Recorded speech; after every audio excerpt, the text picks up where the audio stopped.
poder. General Kenobi.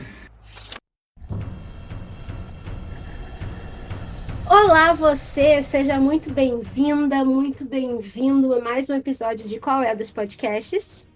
Meu nome é Aline, eu sou anfitriã do Qual é dos Podcasts e hoje nós vamos conversar sobre Os Três Mosqueteiros, o livro. Porque se você voltar um pouquinho aqui na lista dos podcasts, você vai ver que tem um episódio falando sobre o filme do Qual é dos Mosqueteiros. Qual é dos Mosqueteiros é ótimo. Dos Três Mosqueteiros. Eu até fui olhar lá no podcast para poder ver se eu realmente tinha colocado Qual é dos Mosqueteiros. Tá aí, eu acho que esse deve ser o nome do episódio de hoje. Porque tem muito mais a ver, né? Bom, mas vamos lá. Eu terminei de ler Os Três Mosqueteiros e o livro, né, há pouco tempo. Na verdade, o nosso episódio piloto foi Os Três Mosqueteiros, foi sobre o filme, a adaptação. E é justamente esse tema assim, que eu quero abrir esse episódio do podcast, é falando sobre as adaptações. Porque eu nunca tinha lido Os Três Mosqueteiros, o original, né? Digamos assim. Eu tinha lido uma adaptação infanto-juvenil feita pela Abril, uma coleção lançada pela Abril em 1972. E é uma adaptação, não é o texto original. Então, para mim, foi não um susto, mas assim, eu fiquei chocada com algumas coisas e eu entendi por que algumas dessas coisas não foram para adaptação, que realmente são bem mais pesadas, assim, para público infanto-juvenil. Mas, para mim, foi muito diferente começar a ler e terminar, né, concluir o livro Os Três Mosqueteiros. Nesse episódio eu estou sozinha com você conversando, porque não tive a presença dos nossos convidados ou co-hosts, mas eu quero interagir com você. Então, se você já leu o livro ou curte alguma adaptação, comenta aqui, deixa sua mensagem aqui no podcast, fala, Aline, eu gosto mais da versão da adaptação que foi feita para o filme e tal, ou para a série. Pode comentar aqui e tirar suas dúvidas também comigo. Posteriormente, a gente deve bater mais um papo sobre esse assunto, se a gente tiver aí uma interação muito legal.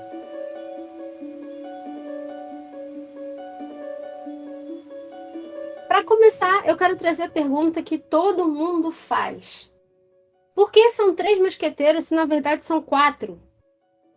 Aí é que tá, gente. É muito importante todo mundo saber que, na verdade, Athos, Porthos e Aramis são os únicos mosqueteiros da maior parte do livro. Né? Os únicos mosqueteiros, não. São os principais mosqueteiros citados no livro, até quase no final do livro. D'Artagnan não é um mosqueteiro até certo ponto, tá? D'Artagnan, ele faz parte da guarda do Senhor de Sarthes. Assim que ele chega a Paris, ele é colocado lá. E por isso, ele não é um mosqueteiro. Não, isso é uma boa parte do livro, tá? Então, já quebrando aí a primeira pergunta, por que são quatro? Um deles não é mosqueteiro, tá? Ele só é promovido bem lá na frente, tá bom? Já dei um spoiler aqui, mas, né, tem que explicar. Bom, a história, ela é baseada numa pessoa real e em fatos que aconteceram de verdade na França no século XVII, tá bom? Muita coisa ali é narrada de um jeito bem romântico, de um jeito fantasioso. Alexandre Dumas, ele tem essa capacidade, né, de pegar fatos históricos e transformar ele em um romance bem elaborado. E isso é muito legal, né? E aí o cenário, né, histórico, cultural ali, é a França no século XVII, ok? Nós temos Luís XIII, o seu primeiro-ministro, que é o cardeal Richelieu, aquela disputa, né, que tem de poder ali, as intrigas políticas que tem entre o rei, que era muito inexperiente, era um rei muito novo, e o cardeal, que queria, né, manter seu poder sobre toda a França e, quiçá, pela Europa. Eles têm aquelas intriguinhas entre eles, eles são amigos, né? Eles se consideram amigos, né? Acho que o rei considera mais Richelieu como amigo do que Richelieu considera o rei como amigo. Existe muita especulação, inclusive o próprio Alexandre Dumas coloca essa pulguinha atrás da nossa orelha, dizendo que, na verdade, o cardeal era apaixonado por Ana de Áustria, que é a esposa do rei, mas, né, com a posição dele de cardeal não permite, né, que ele despose uma jovem tão bela. Então, ele queria vencer a qualquer custo Buckingham, né, o inglês. E, claro, existe toda aquela questão do protestantismo contra o catolicismo, né? A Inglaterra estava se tornando protestante e a França era extremamente católica, então tem esse choque ali. E Alexandre Dumas, ele pega um personagem que realmente existiu, uma pessoa que realmente existiu, que foi D'Artagnan, e romantiza em cima dessa pessoa, ok? Ele cria um romance em cima da história do mosqueteiro D'Artagnan. E aí tem toda a questão dos três amigos que são inseparáveis e que eles fazem tudo um pelo outro, e daí vem um por todos e todos por um, né? Que não é assim um lema que é falado no livro, não tem nada disso. Isso é coisa de filme, de série, tá? Não tem nada disso. No livro não tem foco nesse um por todos e todos por um, tá? O livro ele dá muito mais foco de verdade às intrigas, à trama, aos dramas e conflitos dos personagens e do que está acontecendo na França, tudo isso. Para começar, a gente tem o D'Artagnan, que é um gascão, né? Ele é de uma região da França e que é muito conhecido pelo seu jeito de ser, né? Não levar desaforo para casa, ser impetuoso, tem toda uma questão ali atrás. Ele, como o pai dele, queria ser um grande mosqueteiro, ok? Aí ele vai para Paris.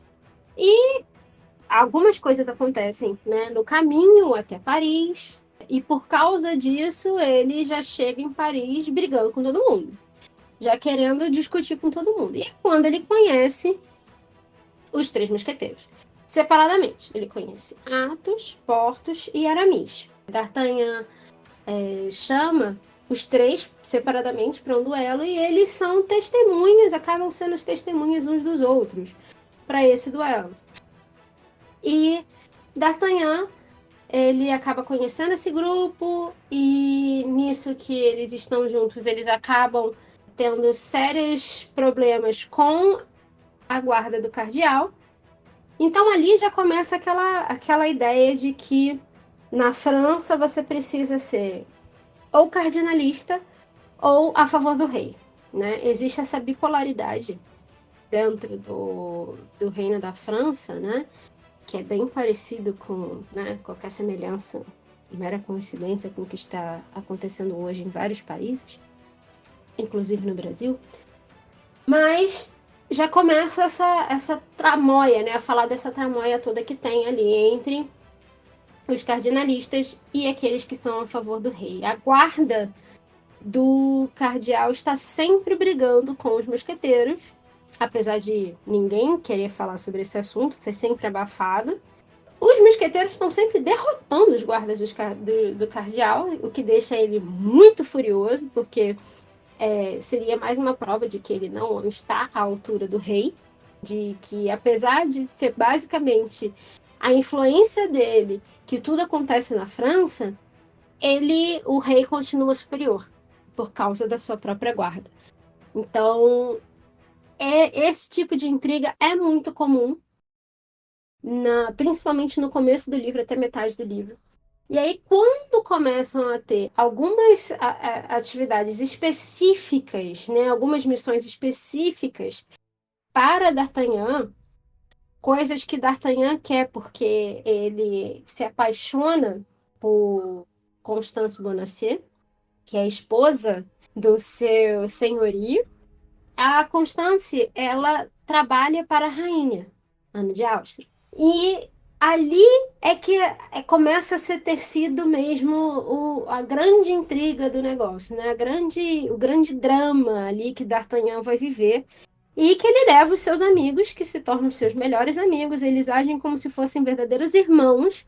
Athos considera D'Artagnan como seu filho e age nesse sentido.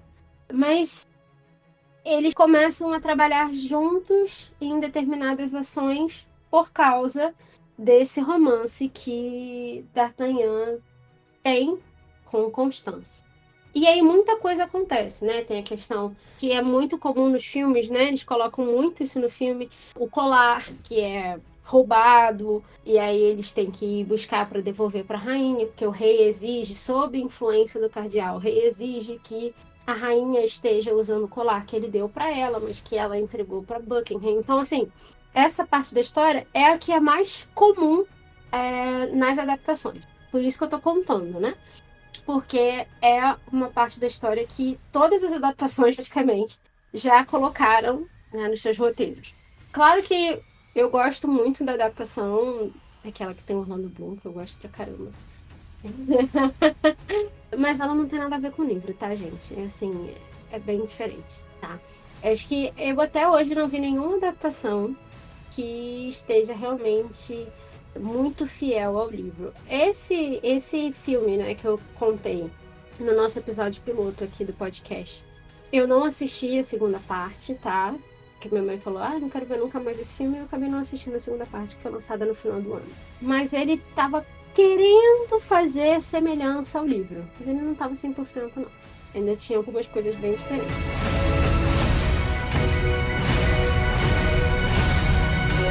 E aí também aparece Milady de Winter.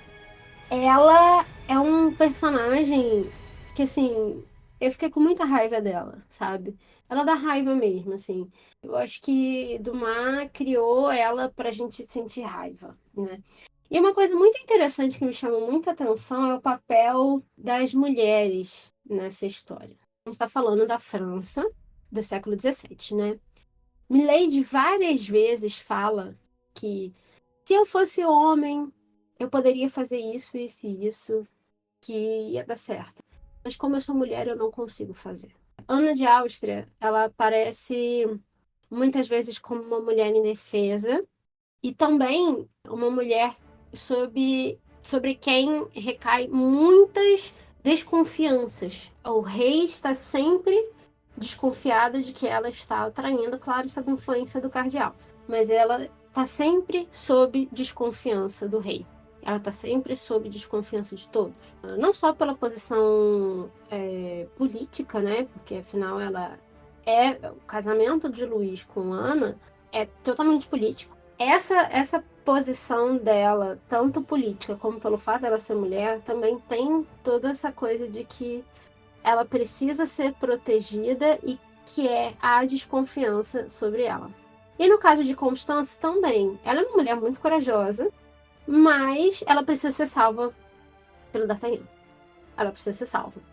E no caso do casamento dela também com o Sr. Bonacieux, não sei nem se pronuncia assim, tá, gente? Meu francês não é lá essas coisas. A influência, ele também tem uma influência muito forte sobre ela. Ela é muito corajosa, mas ela está sob a lei, né, do marido. Ainda existia muito no século XVII, né, gente? Tinha ainda, hoje ainda existe isso, né? Então, imagina como não era no século XVII na França.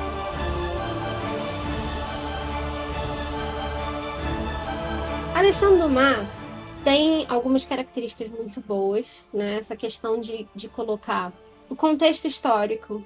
É interessante quando você for ler esse livro, se você for ler esse livro, você ter noção do panorama histórico daquele período. tá? Leia o livro com a enciclopédia do lado, sabe? A enciclopédia atual também é conhecida como Google. Faça pesquisas.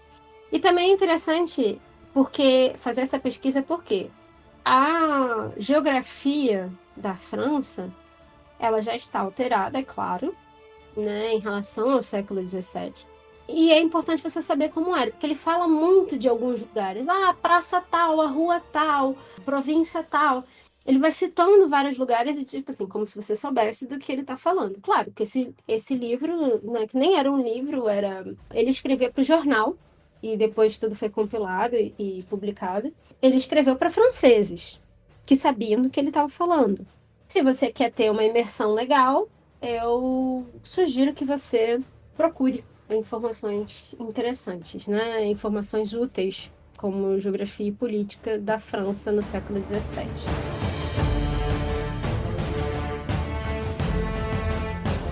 Os Três Mosqueteiros é um livro que influenciou muitos outros livros e continua influenciando hoje, né? Você tem essa coisa heróica e épica das batalhas, deles fugindo e atacando quem ataca eles e tal, eles juntos lutando e cuidando uns dos outros, né? Tem muito essa coisa da amizade, da lealdade um pelo outro, da lealdade pela França contra os ingleses, do cuidado que eles têm uns pelos outros e da importância que eles veem em permanecer unidos, mesmo quando eles não querem, quando eles querem seguir outros caminhos.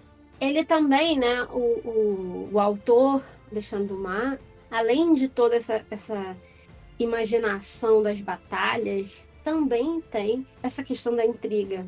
E eu achei muito interessante, porque eu não lembrava que a adaptação era tanto sobre política como por luta, né? Você tem, os Três Mosqueteiros. A adaptação, por exemplo, da Disney, né? O Mickey, Pateta e Donald, é sensacional, gente. Eu amo essa adaptação. Ela é um musical, né? Como a maior parte dos filmes da Disney. E é muito mais essa coisa da luta e das confusões que eles arrumam. Claro, D'Artagnan é o rei das confusões. Ele gosta, D'Artagnan ele atrai confusão do que a parte política. Claro, né? É uma animação que não está preocupada com a questão política. O livro, ele trata muito dessa questão das intrigas, dos segredos, do que Milady esconde, do que Athos esconde, do que o Cardeal esconde, do que Ana de Áustria esconde. Então tem várias coisas ali que você vai descobrindo, né? Vai tecendo ali as partes da história, vai descobrindo o que está acontecendo. Fala assim, nossa, mas é muito segredo. Até se você pegar o meu histórico de leitura do Scooby, você vai ver muito isso. Vai ver que eu tô o tempo inteiro falando, gente, mas é muito segredo. Gente, mas essa mulher não fala nada. Caramba, mas tá acontecendo isso, ninguém fala nada sobre isso. Então, abrindo aqui para poder ver, se você não me segue lá no Scooby, você pode me seguir. Uma das coisas que eu cito bastante no meu histórico de leitura é o quanto o Luiz sabia ser debochado e o quanto o cardeal sempre se ferrava com as tramóias que ele fazia, né? De vez em quando ele tinha umas vitórias, mas ele achava que estava por cima e do nada ele se ferrava. E como os Três Mosqueteiros, mais D'Artagnan, conseguem organizar a vida de uma forma que atrapalha os planos do cardeal, tem sempre muito mistério no ar. Uma das coisas que eu gosto muito na leitura também de Alexandre Dumas é justamente essa coisa de... A linguagem dele faz com que você pegue alguns lances que ele deixa no ar. A ironia, alguns pontos que você vai juntando e você já sabe o que vai acontecer antes da coisa acontecer. E aí você fica desesperada. Falando, não é possível, não é possível, não é possível, até que a coisa acontece. E tem coisa que realmente surpreende. Esse livro me surpreendeu bastante.